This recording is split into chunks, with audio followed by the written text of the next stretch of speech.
From Mill City Boxing, and we're here with the Mexican monster, David Benavidez. He got a big fight February 1st against David Morrell. How are you doing? I feel good, man. Right now, I just got back from the gym. It was a great day. We did a 12-round session with 5 different sparring partners, so everything is going lovely right now, and I'm very, very excited for February 1st. Is that normal? 5 different sparring partners? Yeah, it's normal. Well, for me, it's normal for me. I like to go. I like doing 3 rounds each with the guys, and then another one comes in fresh. So it just keeps me changing my game plan if I need to make any changes in the game plan, and it just keeps me on my toes. Because every guy's coming in fresh, so that's what we've been doing for this. We actually doing for every training camp, but it's been everything has been going amazing up to this point. That's awesome, man. Was definitely a heated press conference and media workout. I wanted to get some of your thoughts on some of the things that, I think that people didn't really get to elaborate because he was talking in Spanish a lot. And it was funny that you said that, he didn't understand Spanish, but on February 1st, you're gonna understand it English.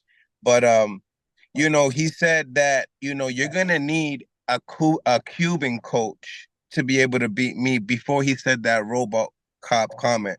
What do you think about like that Latin nationality type of thing of being the best Latino heritage? Did you get that from him? Like, you know what I mean? Like what did you get from that? Because I know you understand Spanish. To be honest with you, I feel like David Morrell, he just talks a lot of bullshit, and at the end of the day, he doesn't even know what he's talking about. He says that I need a Cuban coach to beat him, but he's not even training with a Cuban coach. He's training with Ronnie Shields. So it don't even make sense. But as of me not being ready, I mean, I fought, I've been in boxing 25 years. I've been sparring world champion since I was 14 years old.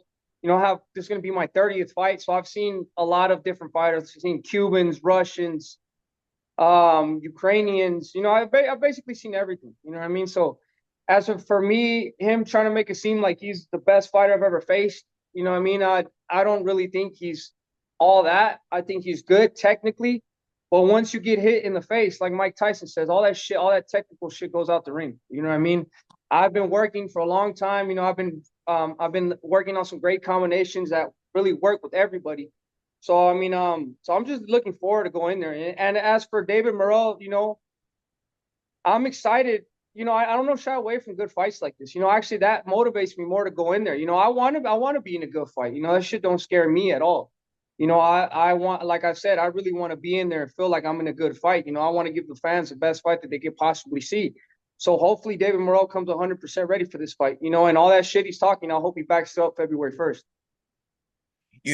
Since I've, met you and just seeing you interact, you're very respectful. Obviously, with this situation, he said something about you wasn't respectful to him in the LA press conference. What does he mean by that?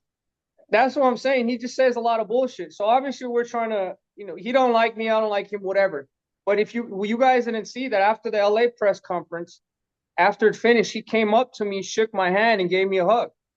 So as for me, he was disrespecting me. I was disrespecting him, but he's the one who came up to me after the press conference.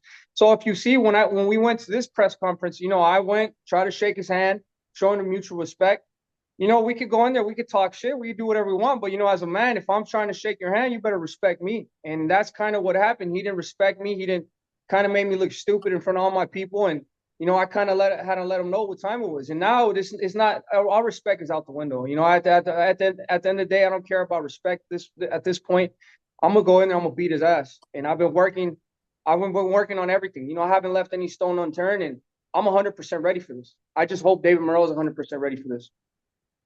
So do you feel like, he's faking that, like I'm not scared of you? And in that same thing, do you feel like he fears you? And when do you feel like he feared you? Was it before the push? Because me and Zach, we're talking about like Morel's. Oh, that's the last thing he's gonna remember was that push that you did.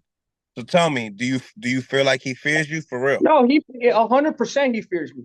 From the first time I seen him in the press conference, I looked in his eyes. I seen the fear in him, and that's the thing I wanted to tell. I'm gonna make him uncomfortable from when the press conference started until the fight goes on. That's psychological warfare. That's something that he hasn't been a part of. But as for fear, I know he definitely fears me. Well, he's trying to sell it to the people like you or everybody else he's doing interviews with that he's not scared, that I'm nothing, I'm RoboCop. You know, they can say whatever they want.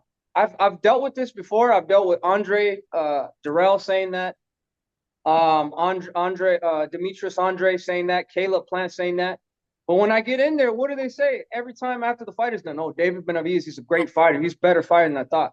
So as of right now, I've been getting experience, a lot of experience with these great fighters, and I've been keeping the momentum going. So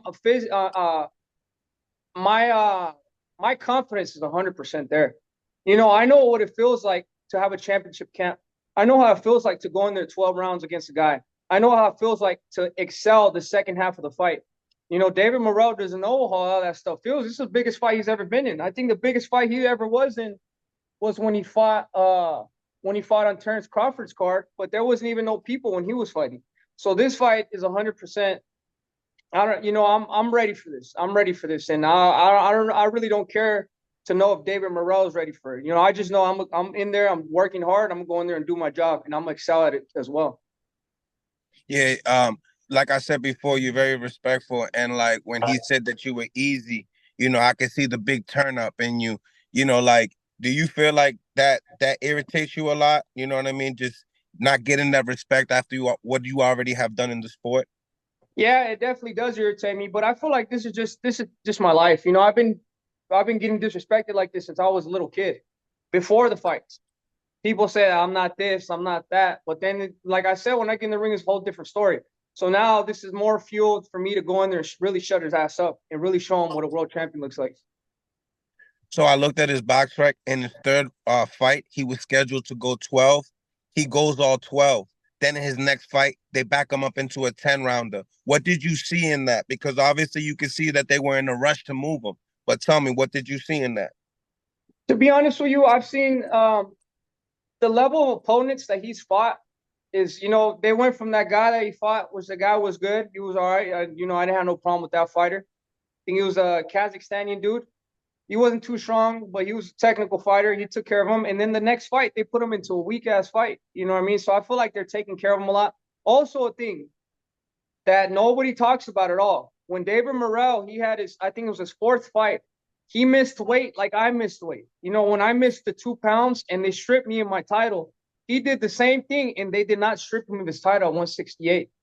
So I feel like the people who've been with him have been taking care of it. And everything I'm saying is facts. You could go look and see, because it was around the same time I fought when I lost when I got stripped of my title. So he you know what I mean? He has a good team around him that's been taking care of him, but I feel like these people they just bit off a piece, and they can't chew this piece. You know what I mean? They just bit off a little bit more than they could chew. And but hey, at the end of the day, they were calling for this fight. They were confident themselves. They're ready for it. Like I said, you better be careful what you ask for, because I might be there to give it to you. Mm. How important is it for Sorry, you? sorry, Mil. It's last question, please. Okay, okay. Then let me make it a good one then. Okay. So David, are you there? Yeah, right here. Okay. You said that you know what I mean, he was complaining upon the SNAP program getting tested. Can you talk a little bit about that, because you elaborated just a little bit that he was making complaints about the testing? Yeah, so good thing we brought this up. I don't care about, what I mean, I'm not going in there trying to expose nobody and do nothing. But when he fought, go look at the people he's fought. They said that they did VADA and they did not make David Morrell do VADA. There was two different fighters that did that. He tried to pull the same shit on me because we're 13 weeks into the camp. And, when I fought Caleb Plant, we had started testing 14 weeks out. Hugo Andrade, 13 weeks out. And so, I just, how is it that this guy's coming up, this is his biggest fight ever, and he doesn't have to do no VADA, and then he's already getting accused of steroid use? I'm not saying he's taking steroids or none of that, but once you're not trying to take the VADA test, this shit looks kind of weird, you know what I mean? And then also he's saying that he's a lab rat because he getting tested. This is what it is. The fuck? This is clean boxing. We're doing VADA every single week or every other week. Well, if you don't like it, then it's because you're probably doing something, or you're probably a little bit worried that something might come up on these VADA tests. You know what I mean? Me, I've been tested more than anybody in VADA, and that's facts. I've been tested over like 30 times, and I never complained. I never said I was a lab rat, none of this. This guy barely got tested 3 times. He's saying he's a lab rat. You know what I mean? So I just feel like you go look at the fights and go look at the people accusing them of shit. I've never got accused of taking steroids. You know what I mean? And then when you see that press conference, as soon as I said steroid that you guys didn't want to test, that's when Lisa Kuba Sr. got up, started talking shit, and then they walked away. So I don't know. You guys be the judge of that. You know what I mean? I'm pointing the things out, but these people are not going to play me like I'm a fucking idiot. If there's VADA tests, if we're going to do the VADA test, let's do it and let's be clean boxers. Right, right. Well, David, thank you for your time, man. Thank you, brother. You got it, bro. Good luck.